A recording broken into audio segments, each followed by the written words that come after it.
எல்லோருக்கும் வணக்கம். நேற்றுக்கு நம்ம மார்கழியினுடைய சிறப்பு, அதாவது மார்கழி மாதத்தினுடைய சிறப்புகளை பற்றி பார்த்தோம். இன்னிலேருந்து நான் நாச்சியார் திருமொழியை ஆரம்பிக்கிறதா சொல்லியிருந்தேன். ஸோ நாச்சியார் திருமொழியினுடைய அறிமுகம் முதல்ல பார்க்க போகிறோம். அதுக்கு முன்னாடி இதுக்கெல்லாம் ரொம்ப தேவையானது பக்தி. பக்தி அப்படின்னா என்ன அப்படிங்கிறத கிருஷ்ண பகவான் அழகா பகவத்கீதையில 9வது சாப்டர்ல 26வது ஸ்லோகத்துல அழகா ஒரு ஸ்லோகத்தை சொல்றார். அந்த ஸ்லோகத்தை முதல்ல நான் சொல்றேன்.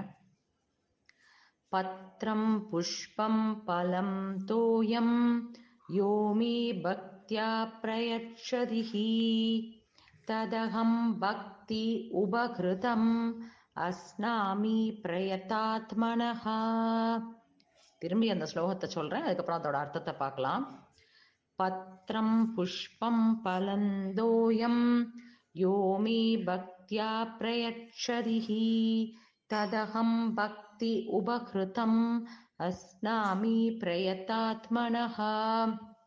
அப்படின்னா இதுல பத்திரம் அப்படிங்கிறது ஒரு இலையை குறிக்கிறது. புஷ்பம் அப்படின்னா நம்மள எல்லாருக்கும் தெரியும், ஒரு மலரை குறிக்கிறது. பலம் அப்படின்னா ஒரு பழத்தை குறிக்கிறது. தோயம் அப்படின்னா நீரை குறிக்கிறது.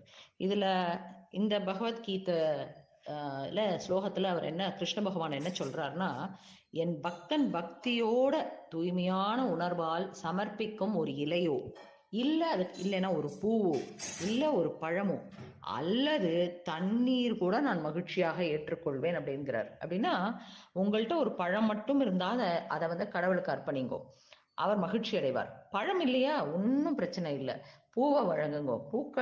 பூக்கள் வரும் பருவம் இல்லை அப்படின்னா பூக்கு எங்க போறது அப்படின்னு கவலைப்பட வேண்டிய அவசியமே இல்லை. கடவுளுக்கு வெறும் இலையை காணிக்கையா படையுங்க. அது அன்பின் பரிசாக இருந்தால், அதாவது எல்லாத்துக்கும் தேவை உண்மையான பக்தி, தூய்மையான பக்தியோட கொடுக்கணும். இலைகள் குறைவா இருக்குன்னு நினைக்கிறீங்களா, எல்லா இடத்துலயும் கிடைக்கக்கூடியது தண்ணீர், அதை பிரசாதமா வைங்கோ. ஆனா எல்லாத்துலயும் மிக முக்கியமானது அதை பக்தியோட செய்யணும். எதை கொடுத்தாலும் தண்ணி கூட போறோம் எனக்கு, ஆனா அதை பக்தியோட செய்யணும். அப்படிங்கறதான் பத்திரம் புஷ்பம் பலன் தோயம் யோமே பக்தியா பிரேட்சதி ததகம் பக்தி உபகிருதம் அஸ்னாமி பிரயத்தாத்மனஹா அப்படிங்கிறார். பக்தனின் பக்தி தான் கடவுளுக்கு பிரியமானது, காணிக்கையின் மதிப்பல்ல. இந்த ஸ்லோகத்தை இதுல மட்டும் வரல, நம்மளுக்கு பகவத்கீதையில மட்டும் வரல, ஸ்ரீமத் பாகவதத்தை எடுத்தேன்னா இதே வசனத்தை தன்னுடைய நண்பர், அதாவது கிருஷ்ணர் தன்னுடைய நண்பர் சுதாமாவின் வீட்டில் உலர் அரிசியை உண்ணும் போது சொல்றார். சோ இது எல்லாத்துக்கும் தேவை பக்தி. அத்தனை தூய்மையான பக்தியோட தான் ஆண்டாள் அருளி செய்த திருப்பாவையா இருக்கட்டும், நாச்சியார் திருமொழியா இருக்கட்டும், எல்லாம் படைக்கப்பட்டது. சோ இந்த நாச்சியார் திருமொழியை முதல்ல நம்ம நாளையிலேருந்து அதை ஃபுல்லா ஒரு பாசுரமா பார்க்க போறோம். இன்னைக்கு அதோடைய ஒரு அறிமுகத்தை பார்க்கலாம். ஆண்டாள் எழுதிய பிரபந்தங்கள் 2. ஒன்று திருப்பாவை, இன்னொன்று நாச்சியார் திருமொழி. திருப்பாவை மார்கழி மாதம் முழுவதும் தினம் ஒரு பாசுரமாக பாடப்படுவது என்பது எல்லோருக்கும் தெரியும். நாச்சியார் திருமொழி, இதுல நாச்சியார் என்ற சொல் எப்படி வந்தது அப்படின்னு முதல்ல பார்க்கணும். நாயகன் என்றால் நாயகி அப்படின்னு நம்மளுக்கு தெரியும். அது போல நாயன் என்ற சொல்லுக்கு பெண்பால் நாச்சி. நாயகன் என்றால் என்ன அர்த்தம்? முழு முதல் இறைவன், அதாவது தலைவன் அப்படின்னு அர்த்தம். அவனுடைய தேவி பிராட்டி தான் நாச்சி. நாயகன் நாயகி, அதுபோல் நாயன் நாச்சி. இந்த நாச்சி என்பது நாயகச்சி என்ற சொல்லினுடைய குறுக்கல் விகாரம். ஆண்டாள் தன்னை பெருமாளுக்கு பிராட்டியாக பாவித்து தன்னை யாதவ பெண்களில் ஒருத்தி என்று நினைத்து பாடல்கள் பாடியதால் தான் இங்க நாச்சி ஆகிறாள். இந்த ஆண்டாள் நாச்சியார் அருளி செய்ததுதான் இந்த நாச்சியார் திருமொழி. திருப்பாவை அப்படின்னு சொல்றோம் இல்லையா, திருப்பாவைங்கிற பேர் வரதுக்கு காரணம் என்ன? திருப்பாவை என்பது பாவை நோன்பு நோற்பதினாலே அந்த நோன்பின் சமயத்தில் பாடப்படும் பாடல். நேற்றைக்கு பார்த்தோம் அதுதான் பாவை பாடல்கள். திரு என்று சேர்த்து திருப்பாவை ஆகியது. இங்கே இந்த நாச்சியார் திருமொழியில விசேஷம் என்னன்னு பார்த்தேன்னா, ஆழ்வார்கள் அனைவரையும் வைத்து ஆண்டாள் ஒரு அசாதாரணமான விஷயம் செய்கிறாள். நாச்சியார் திருமொழியில ஆண்டாள் மன்மதனை வழிபடுகிறாள். எதற்காக மன்மதனை வழிபடுறா? கண்ணனை தன்னோடு சேர்த்து வைக்க வேண்டும் என்று அவள் விண்ணப்பம், அதனால் மன்மதனை வழிபடுகிறாள். எனவே அதாவது வைணவத்துல ரொம்ப முக்கியமான விஷயம் என்னன்னு பார்த்தீங்கன்னா, தேவாந்த நமஸ்காரம் அப்படின்னு சொல்லுவோம். அதாவது பகவானை தவிர வேறு தெய்வங்கள் வழிபடுவது என்பது வைணவத்தில் தவிர்க்கப்பட்டது. ஆனால் நாச்சியார் திருமொழியில் அதுதான் சிறப்பாக பேசப்பட்டது. ஏன்னா மன்மதனை வணங்குறா. அவ கண்ணனோட தன்னை சேர்த்து வைக்கணும் அப்படிங்கிறதுக்காக மன்மதனை வணங்குறா. ஆண்டாள் திருப்பாவையில் எம்பெருமானை உபயமாக கொண்டாள். அவனுக்கு செய்யும் தன்னலமற்ற தொண்டே உபயம் என்று அறிவித்தாள். இந்த நினைவு இருந்தால் எம்பெருமானே தனக்கு பலனை கொடுப்பான். ஆனால் ஆண்டாள் நாச்சியாருக்கோ எம்பெருமான் அவள் கை கொண்டு அவள் ஆசையை நிறைவேற்றவில்லை. அதனால் என்ன பண்றா, எம்பெருமான் மீது இருந்த அளவற்ற காதலாலும் அவன் தன்னை உடனே ஆட்கொள்ளாததாலும் மிகுந்த கலக்கத்தை அடைந்தாள். திரவயோதத்துல இருந்த பிராட்டி உட்பட எல்லோரும் பெருமாளான ஸ்ரீ ராமனை தவிர வேறொரு தெய்வத்தை அறியாதவளாக இருந்தாலும் அந்த பெருமாளின் நன்மைக்கு வேண்டி எல்லா தேவதைகளையும் வணங்கினார்கள். அப்ப சொன்னேன் இல்லையா, அதாவது வைணவத்துல பெருமாளை தவிர வேற எந்த தெய்வங்களையும் வழிபடுவது தவிர்க்கப்பட்டது. ஆனா பார்த்தேன்னா இங்க ஆண்டாள் நாச்சியார் காமதேவனை தன்னை எம்பெருமானுடன் சேர்த்து வைக்குமாறு வேண்டுகிறாள். பகவத் பக்தியால் வரும் அஞ்ஞானம் மிக உயர்ந்தது என்பதை நம் பூர்வாச்சாரியார்கள் காட்டியுள்ளார்கள். பெரியாழ்வார் எம்பெருமானுக்கு புஷ்பங்கள் கொண்டு மாலைகளை சமர்ப்பித்ததனாலேயே அதுபோலதான் ஆண்டாள் நாச்சியாரும் தன்னை எம்பெருமானிடத்தில் சேர்த்து வைக்குமாறு மன்மதனுக்கு ரொம்ப பிடிச்ச பூ என்னன்னா காட்டுப்பூ. அந்த காட்டுப்பூவை முதலியவற்றை சமர்ப்பித்து வழிபடுகிறாள். அதாவது பார்த்தேன்னா இந்த ஹனுமன் அதாவது சுவாமியை தவிர பெருமாளை தவிர வேற தெய்வங்களை வழிபடுவதுங்கிறது வைணவத்துல தவிர்க்கப்பட்டாலும் நீங்க ராமாயணத்துல பார்த்தேன்னா ஹனுமான் அப்படிங்கிறவர் ராமரை தவிர வேற யாரையும் தன் மனசுல வச்சுட்டது கிடையாது. ஆனா அந்த பெருமாளின் நன்மைக்காக அந்த கடலை கடக்கும் போது பார்த்தீங்கன்னா வாசஸ்பதி என்ற தேவதையை வணங்கிதான் அந்த கடலை கடக்கிறார். சோ பெருமாளோட நன்மைக்காக அவர் வணங்குறார். அதுபோலதான் ஆண்டாள் நாச்சியாரும் தன்னை கண்ணனோடு சேர்த்து வைக்கணுங்கிறதுக்காக மன்மதனை அவனுக்கு பிடித்த காட்டு மலர் பூக்களை கொண்டு சமர்ப்பித்து வணங்குகிறாள்.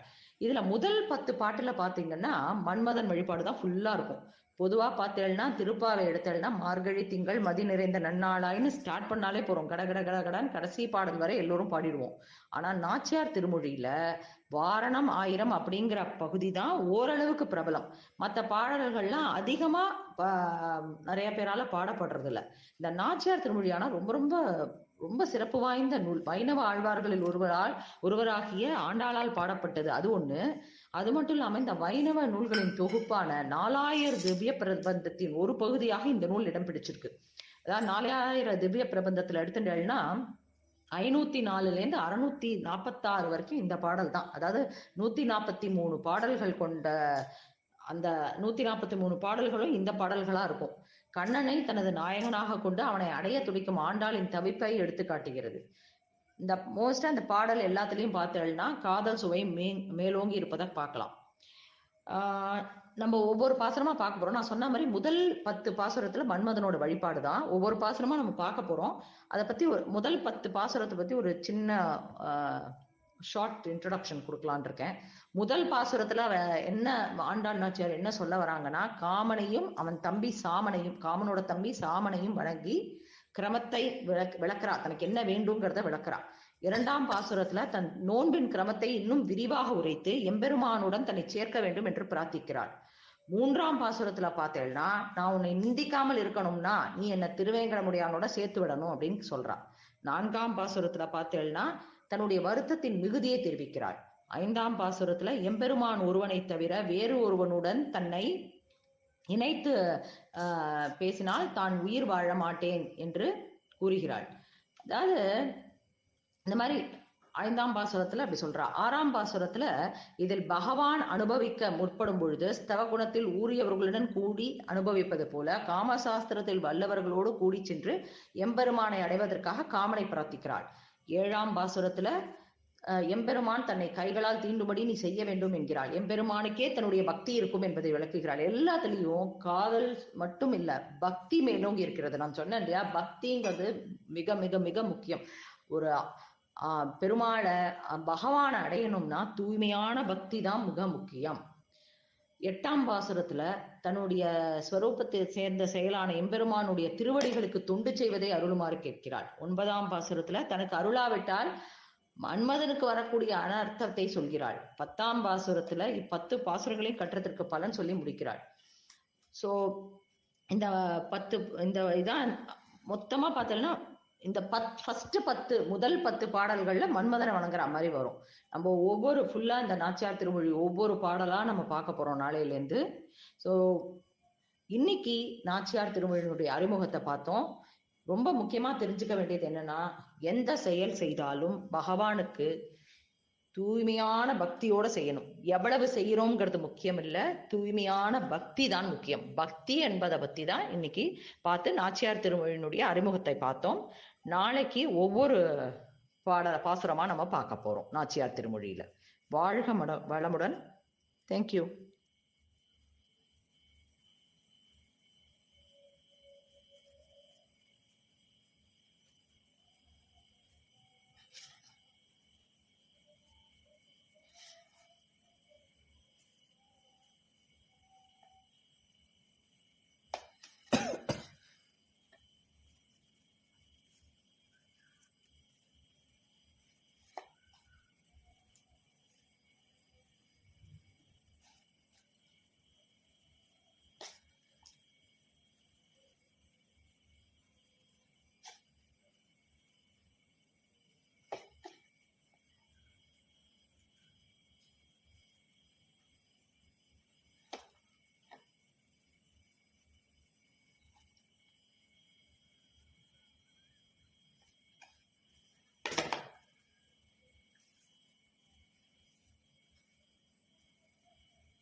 ம்